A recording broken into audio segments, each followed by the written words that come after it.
لمن يمرر هناك على الناحية اليسرى موسى سليمان هو الآخر يتقدم في كرة لفريق الرجاء المغربي. قاصد أمين يهيئها للمندفع من الخمس علوي سفيان، خلفية في المرمى. جول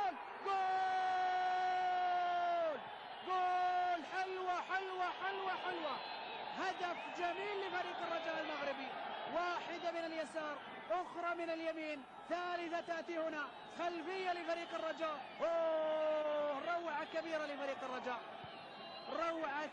لفريق الرجاء المغربي، الفريق الذي يتقدم للأمام ويعود للتقدم مرة أخرى، هذه المرة من جديد قبل انقضاء 10 دقائق لشوط المباراة الثاني.